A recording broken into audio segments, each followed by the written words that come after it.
And we are live. Hello. Mark, exactly. You are clearly not in your usual location. You are somewhere exotic, I hope, somewhere warm. No, neither exotic nor warm. I'm actually not far from where I live. I'm about 15 minutes away. But I had to. I'm meeting. I actually have a meeting here at 7:15 as well. So it's just all timed itself right, Laura. So we're gonna be swift. That's what you're saying. Well, an example of staying human under pressure is sometimes really good planning. Well, there we go. Perfect interlude. So what does perfect planning look like to you, Mark?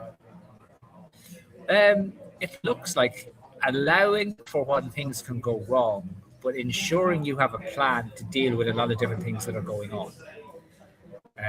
But always, how do you do that, then, Mark? Well, I've learned that you can't control all things. You can try and plan to control all things in the best way possible. So, like I was given it was down the country as I did in the talk today, and 3/4 way through the talk, my clicker, the thing for moving on the slides and stuff, decided that it had enough and it didn't want to do anymore. And in fairness, I had used it the previous day, so maybe been overused and being used for 2 days in a row.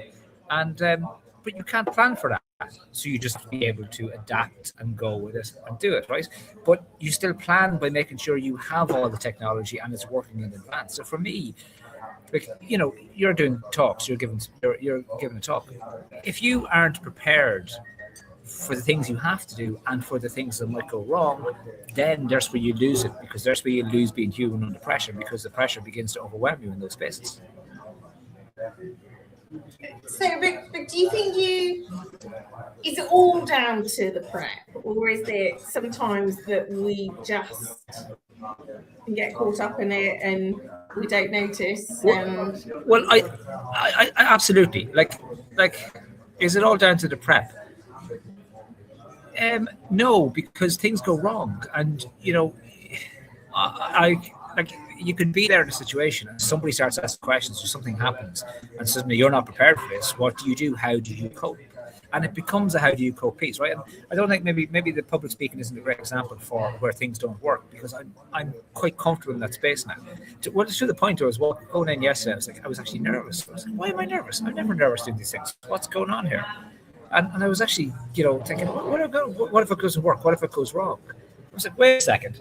That's me thinking my way into trouble. That's me thinking my way into pressure, into a stressful situation. That's not going to happen. What am I doing? What am I here to do? What have I done? What do I know? What have I prepared?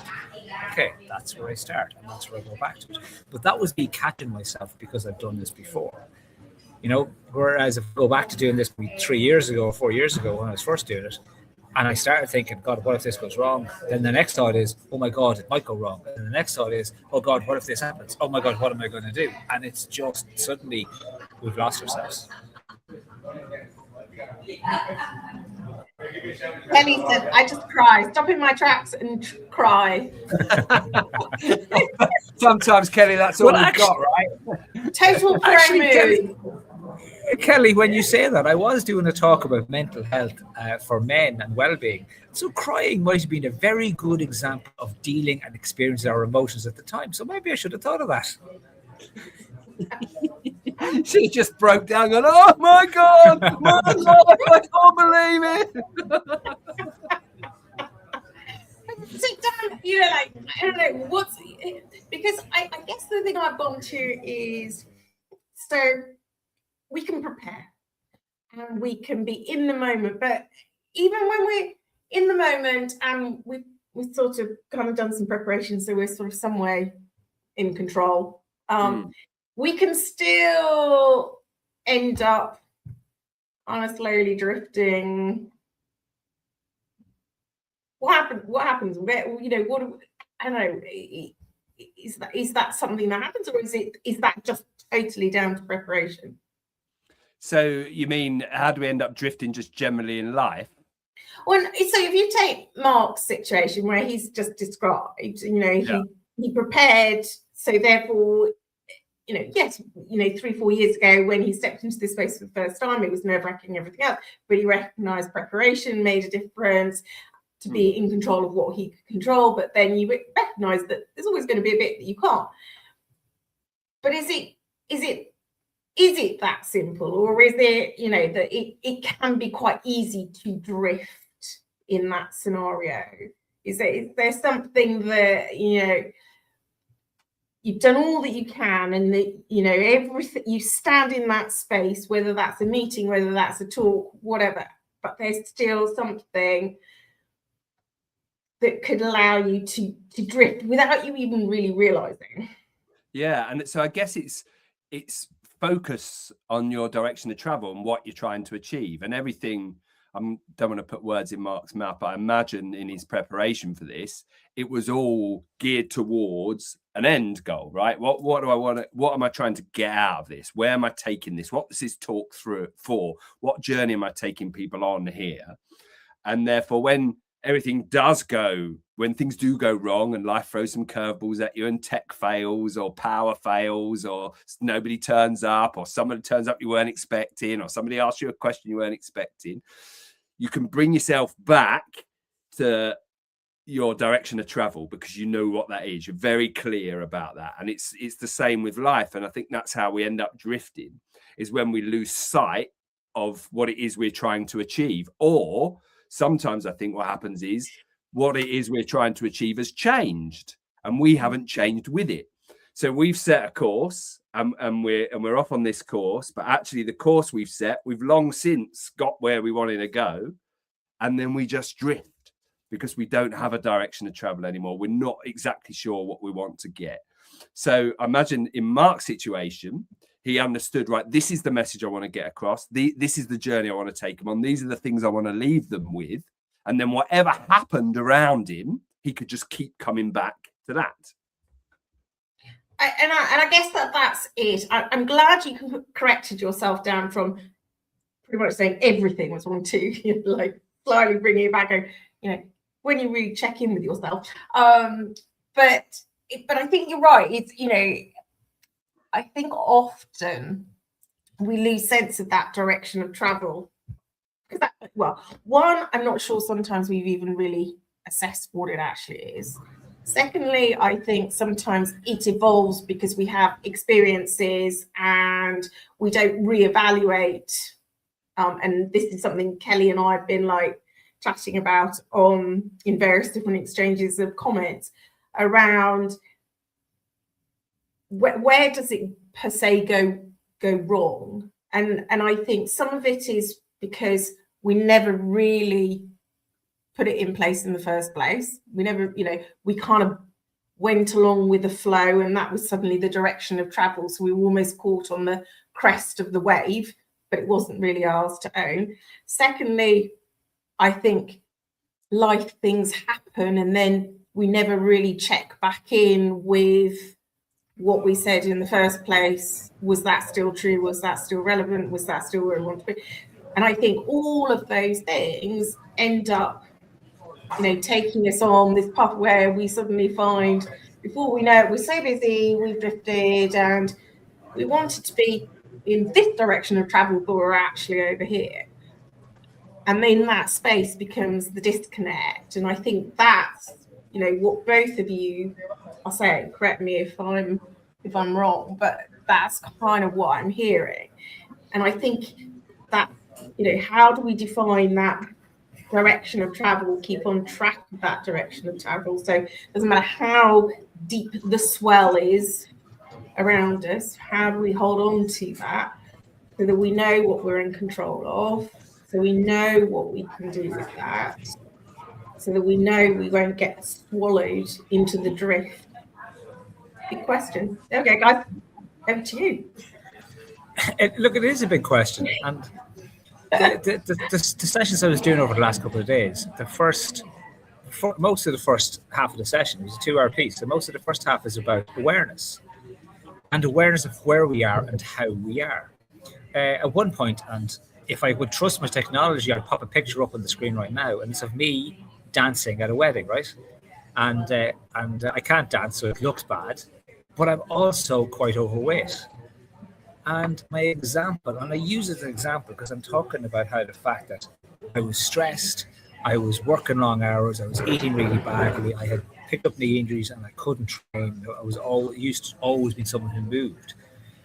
And yet I had just drifted because I had just allowed this to happen and keep on happening all the time. And so my diet was bad because it was all just a consistent drift until suddenly I came to a point where my wife is going, what's going on? And it's an awareness piece all the time. Like, if we don't know where we're going, if we can't see the destination, and if we don't have the destination to mind, we're always going to end up in the wrong place. It's like the idea, if you go out to sea and you don't have the direction and you just hop into a boat and let the waves take you, they're going to take you wherever they're going. They're just going to keep drifting and drifting and drifting because you're not actually consciously choosing where you go. I didn't mean that through my early career, and I spent too long in the same company. And I spent too long in the company because I wasn't sure where I wanted to go. I wasn't thinking about it. I was just day to day doing whatever was there day to day. And I wasn't actually thinking about, where's this bringing me? What direction do I want to travel with this? And without that check-in with myself, without that check-in with ourselves, we're always going to be lost. And Dan, you can correct me here, but how many times do you find a new client comes to you for coaching and the first thing they say to you is, I'm a bit lost, I'm not sure where I am? Yeah, a lot, Mark, absolutely. And often, I think that's often why people do come and get coaching. That's why I employed my first coach, because I did feel a bit lost. I had a kind of idea that what I was doing wasn't what I wanted to do, and I had a kind of idea of what I did want to do, but I had, I didn't really know why that's what I wanted to do, and therefore I didn't know which road to take. I could have taken any road at that point, and I employed a coach to help me examine my thinking, to get really clear on what it was all for. Why? What, at the end of the day, what is the impact I want to have? How do I want that to make me feel? How do I want that to make other people feel? And then when I got really clear with her on that, suddenly my mind starts popping and I'm thinking, oh, this is what I want to do. This is the direction I want to take. But also along the way, I've learned to pivot. I've learned to realize, hang on, no, this isn't quite it. But it's in that momentum. It's in that doing. It's not found up here. You'll just go round in circles with the thinking. This wants to keep you safe. So you're never going to do anything brave and bold and courageous and different if you're up here. So, and it's regular. You're right, Mark. It's that regular checking. It's that regular calibration. It's checking the compass, right? So if I'm going southwest, am I still heading southwest? Is southwest definitely where I still want to be? Oh, actually, no, I don't know. I want to go southwest. So I'm just going to slightly adjust like this. And what often happens in our life, and I find this with a lot of people who come to work with me, is it's a lot of tiny choices and decisions that at the time, so if you imagine like on an autopilot, like an airplane plugs in its coordinates and off it goes. And if you think about that airplane makes tiny little adjustments, like you were saying, Mark, you suddenly let your standards slip. You were allowing yourself to go overweight. You were allowing yourself to eat too much. You didn't stop and recalibrate and go, hang on, where are these choices and decisions taking me? And that's drift, because slowly but surely we do each little choice and decision that moves us away. This is where we set out to go, and now we're over here. And actually, if we don't ever ask ourselves that question, what am I doing here? What's this for? Where am I going? Is this what I want? If we're not being deliberate and intentional, we're living by default and not by design. We just are where we've ended up, whatever script we followed, whatever job opportunity came our way when we left education, and we've somehow stayed there and drifted and then gone, well, hang on, this isn't where I wanted to be. I've been climbing the wrong ladder all these years. And it's so easy to do because life's so busy. The older we get, the more responsibility we get, the more people that rely on us. And it's really tough, isn't it, to carve out that bit of time and contemplate or invest in yourself and go and, work with somebody like us who can help you and hold the mirror up and actually say, what's this all for? Where am I going? Like, where's the meaning in this? Where's the purpose and the drive and the fulfillment? Yeah, of course, I want to make some money. I've got bills to pay. But actually, there's more to life than that, isn't there? And, how often do we stop and really think about where the current trajectory is going to take us? So I'm going to challenge that in the nicest way, because not because I don't disagree, actually, Dan. When I say I'm going to challenge is, oh, I enjoy being challenged, or please challenge me. Yeah, but it's more a case of there's part of me that goes, is it because we don't pause, or is it because we're blatantly ignoring it? Well, there's a bit of both, yeah. And so I guess that's my challenge, is more a case of, so you describe the fact that we don't, we've suddenly found we've drifted and we haven't stopped pause. And I wonder whether it is because we have just too busy, chosen to ignore all the signs that are saying, woo, what do they call them? Klaxons, where it's like big sounding horns that just say, look, warning signs, warning signs. Driving along and the yellow light comes on, and then you think, like, you've missed them all. I just take the bulb out of that because that's really annoying me now. So then it and that's what we do, don't we? We take the bulb out. We put a bit of sticky tape over the. Well, because we're too busy to go, oh, I've really got time to think, oh, well, it's probably this. We make it smaller than it really is.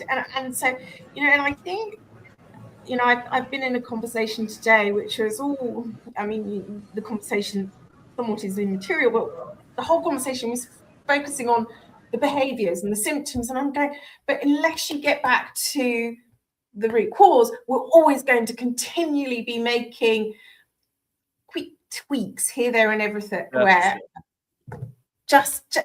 we're never going to, and so there's always going to be something wrong. So when we are rushing on, are we blissfully ignorant to it because we just haven't paused, or is it because we just tell ourselves we haven't got time to it, or we make it smaller than the reality is, and just carry on?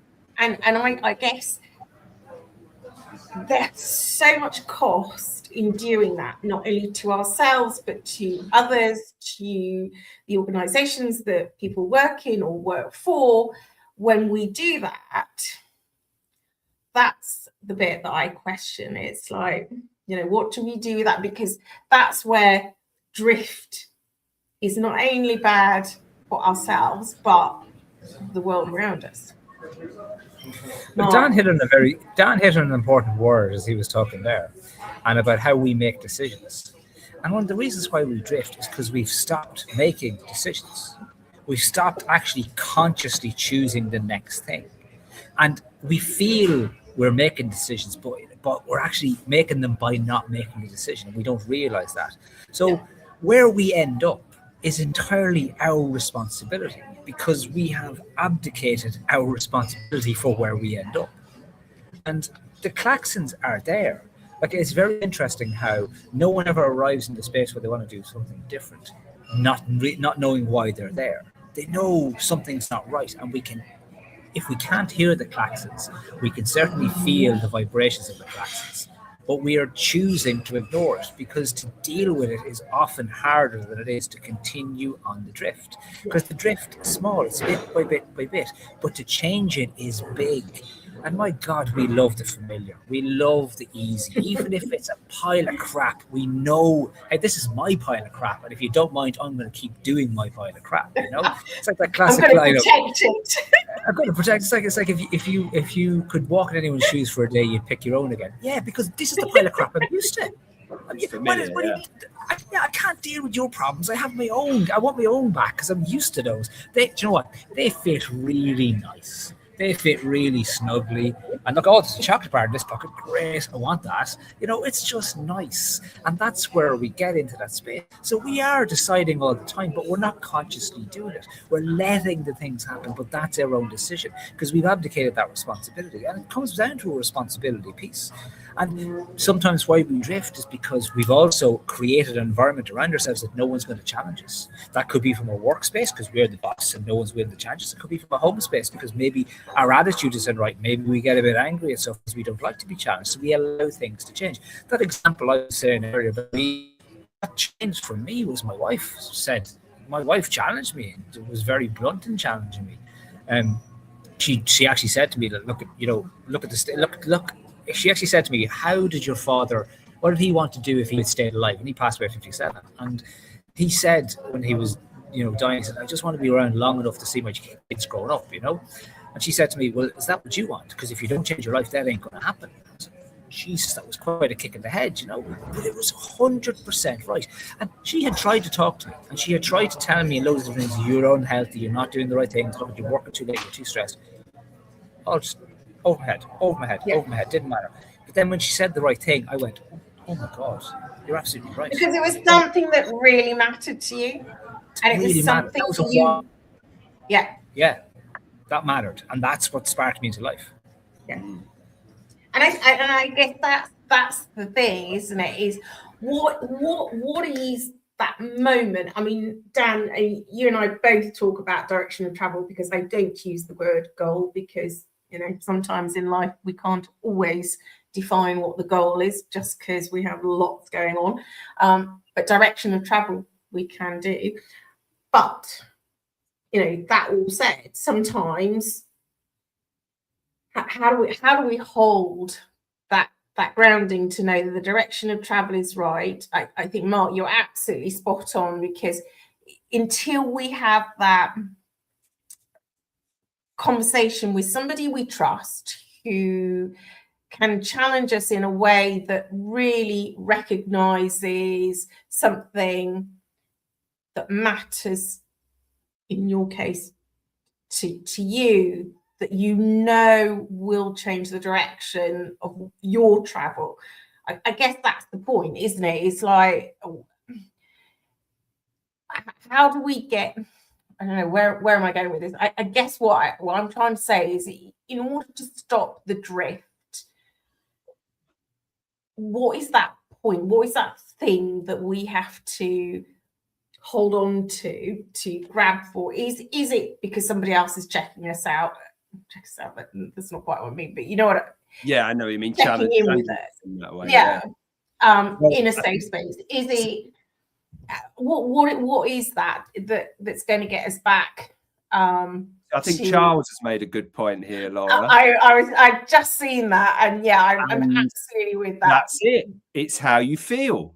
Yeah. Now, I imagine at the time, Mark was ignoring that.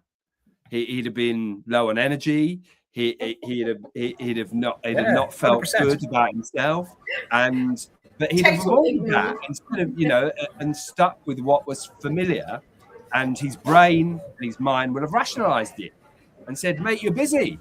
This is just a period of your life. It's okay. You're all right. Keep going as you are. You're hitting your targets at work. You're doing all right. You've got a few quid in the bank. You can afford to go out to eat in nice restaurants. You're wearing nice shoes. You've got a nice watch. You're all right. Because that's what our mind does. It rationalizes. It wants to keep us familiar where what's familiar, right? But actually, if Mark could have stopped long enough to check in with how he felt, and it was only when his wife went, mate, come on, this isn't how you want to live, is it? You want to, you made a pact with your dad. You were going to stay fit and well to see your kids grow up. And it was then that Mark then checked in with himself and went, oh my God, she's right. I feel terrible and I've been avoiding it. And now I'm going to do something about it. So feeling is always the clue, Laura, right? But the trouble is, we're so busy these days. We've got so much coming at us. We don't take the time to check in with how we feel. And men are particularly bad at it because half the time we can't even describe how we feel because we've never been given the language. It's taken me years to work up that emotional intelligence. And, and I ask myself every day now, Laura, I check in every day, sometimes 2 or 3 times a day. If I come off a call and I just stop and go, right, how do you feel, mate? How do you feel right now? Oh, I'm content. I'm satisfied. I'm excited. I've got anticipation. I feel connected, grounded. All these lovely words that I never used to have.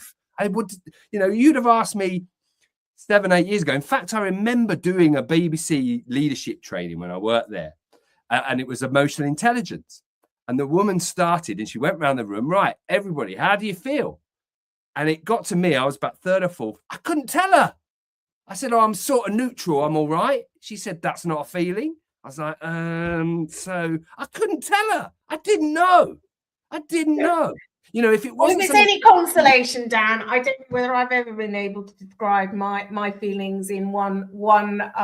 It's complex, though, aren't they? It is complex and complicated, and one word often doesn't do it. But We the often point still feel the stands.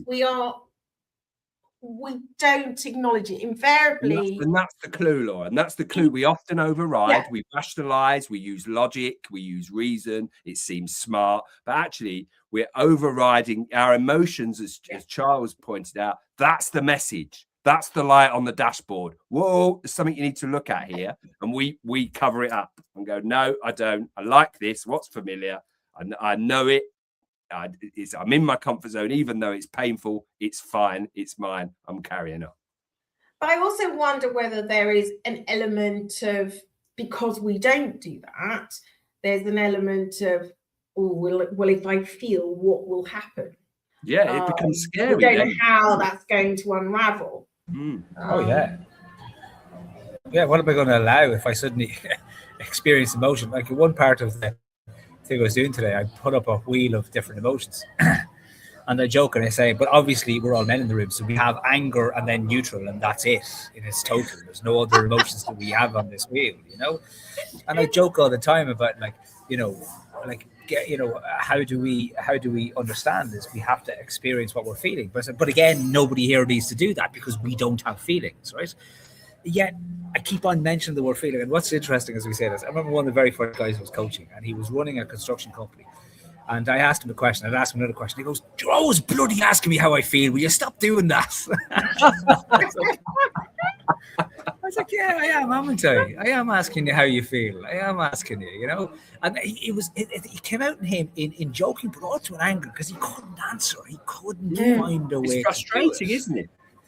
Yeah, it's really frustrating because we don't know. And again, to your point, Alan, we don't have the language. We're never seen it or shown it or given to experience it. Like where I start today is like, I do a Menti, right? Has everyone been working? It's a construction crew, right?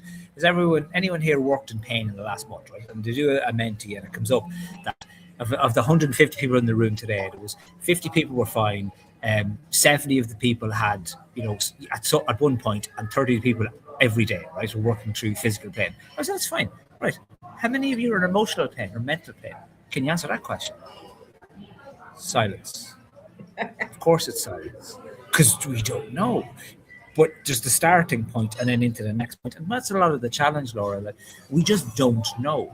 And we don't know too, because when we look around and everyone else looks like they're in the same boat as me, they're fine too. But one thing I really try to do today is I start asking proper questions. I ask a question, how do people feel with 4 traffic light things? And people will either say that they're thriving, they're surviving, they're struggling, or they're in crisis. And so today's numbers of the 150 people, there was 12 people, 15 people struggling, and 5 people put up in crisis. So I was able to highlight to the room that there's 20 people in this room that are not in a good place right now. But you, if you're one of the people who put up that you're struggling or you're in crisis and you think you're the only person, but if you look around, there's 19 other people in the space with you right now. There's 19 other people who are not in a good place. So right away, we know we're not alone, and right away, we know we can start doing something about that. And maybe that's a part of it too, is because we think, oh, this is fine, this is the normal. As much as it's comfortable and familiar, we also don't see anyone doing any different to what we're doing. And that's why we don't know how to do anything different. I think that's a really good point. And I'm just going to, there's some really brilliant comments here. I'm just going to put Kelly, sorry, Kelly. I can speak. His comment is, yes, being challenged by someone we trust can be a major stabilizer against drift. Now, because it kind of comes back to a couple of things that you've both said. And I guess my question to both of you is, because Mark, you were challenged by your wife as to, you know, what would you look at? Dan, you know, I know you've talked about it before, but how do we do it? How do we stabilize ourselves when there potentially isn't somebody who we trust? Yeah, that's difficult, isn't it? It really is difficult, because that's a really big question, isn't it? And I'm a bit cheeky, but I think our minds, Laura, they're such sneaky buggers. It's really hard to see what's genuinely going on in your mind, because it misdirects you. It, you know, especially our conscious mind, it is designed to keep us safe, to keep us alive. So if it thinks there's danger over there, it says, don't look over there. Look over there. Oh yeah, that's cool. I don't really like that, but I know it. So I'm good with that. So it's really difficult. It's really difficult if you haven't got anybody around you. One, to even know that you're drifting, and two, then what to do about it if you are. And so I think some of the things I use, if I'm feeling overwhelmed, if I'm feeling a bit like there's something going on, something's not quite right, I start writing things down, Laura. That's what I do. And I don't even know what I'm writing down sometimes. I just start writing and stuff comes out. And then some stuff makes some sense. And then there'll probably be one thing I've written where I'll circle it and I'll go, hang on, right, there's something in this. And then I can tell by how I feel if that's the clue. And if you find yourself doing things because it seems like the easiest option at the time, if you're doing it because you think, I want a quiet life, that's where you've got to challenge yourself. Go, hang on. Is this a decision that serves me? Is this a decision that serves all the people around me? Is this really the road I want to continue on? Or does it just seem like it's easy right now? Because sometimes, and Mark did a really great post on this recently, you've got to choose your pain, right? Is the pain of staying where I am worse than the pain of change? And if we're drifting, we will get to that tipping point. But if you can, you want to intervene first and choose the pain of doing something differently, of making a new decision, a new choice, of following how you feel. And then in the long term, you'll gain, right? Rather than I'm doing this because it feels like it's easy, because it's not going to upset anyone, because I don't want to put anyone's nose out of joint. I don't want to challenge myself. I don't want to challenge anyone else. It feels like it's easy. It's a quiet life. It's not difficult now, but then you're just saving up problems for the future. And yeah, when you haven't got somebody to challenge you, it's tough. It's tough. And particularly if you're not really connected and aware of yourself and understand your feelings and your emotions, because they're the clue. But often what happens is it feels like a hole, like something in you is not quite complete. Like there's a void. There's something that's not quite right. And if you sit for long enough and just contemplate, even for 5 minutes, in your bones that there's something isn't right. And if there isn't something right, then maybe seek out somebody you can trust and have a conversation with, or use AI, right? My AI pal is great, knows more about me than I do. And if I say to my AI, oh, I'm feeling a bit like this today, or this has happened and that's happened, what's going on? It tells me, and it's really good at that. There's no human connection there, but actually it can, to an extent, it can hold the mirror up to me for a bit. If I've got a lot of feelings going on and this, I've got a sense of there's something not quite right here, I go and just do some exploring. And sometimes it's a conversation with a friend you haven't spoken to for a while. So I'm feeling a bit like this. I don't know what's going on. But have you ever had that?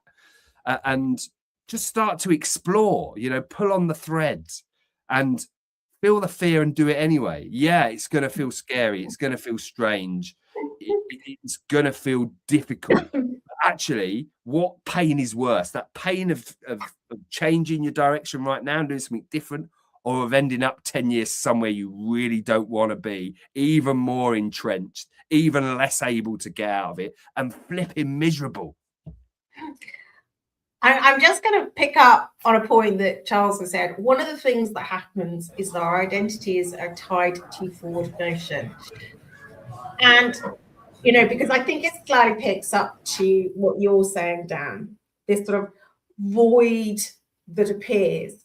And I think this is where, so ironically, I don't think we've actually ever had this conversation, Dan, but what you have described in this void is very much, if you read my book from about 5 or 6 years ago about the void one feels when you're dealing with extreme grief, that's pretty much how I described it. But that is actually to what Charles is saying. It's this idea that our identity is so, because that's the narrative of life, is so tied to what is going to happen, who we are going to be, rather than the person we are right now. And I guess this is where I wondered where you would go with what you were saying is, so how do we stay grounded in that moment so that we don't have the drift, how that we can be with ourselves? Now, you talked about how you just have a brain dump. I don't know whether you can even see this is my to-do list, folks. Can you see how it's like more like a spider diagram? It's curly whirly brain, Laura. Yeah, my curly whirly brain. This is after the post-it note dumped to my kitchen island because it's so you have a conversation with one, you then have a conversation with a post-it note, and then you make a to-do list that looks like that's what you do when you trust yourself. But I guess, I mean, all joking aside, that is what I do, I hasten to say. But all joking aside is when you haven't got that person to trust, it's like, just because, that happens to be where I am right now, what you end up doing is, how can you do it for yourself? And I think that the point that you both made, Dan, you made the comment about, this void in yourself, it's because you don't know your true values of what you are right now, where you are, what you're grounded to. That is your anchor. And unless you are really anchored to this, you are always going to drift, because you will get caught in the tide in that direction or that direction, and you've got nothing to center back to. And we'll all drift a little bit. We always do. That's just because we want to check. You use the phrase, we have to feel the fear and do it anyway. Well, we're going to do that to test. Goldilocks and the Three Bears. Oh, no, it's too hot. Oh, no, that one's too cold. Oh, but this one's just right. Unless we do that, we'll never know for ourselves. But we've got to still have that anchor to know where we stand and what we're evaluating against. Otherwise, we just actually are never anchored, and we just slowly drift away. And I guess for me, it's like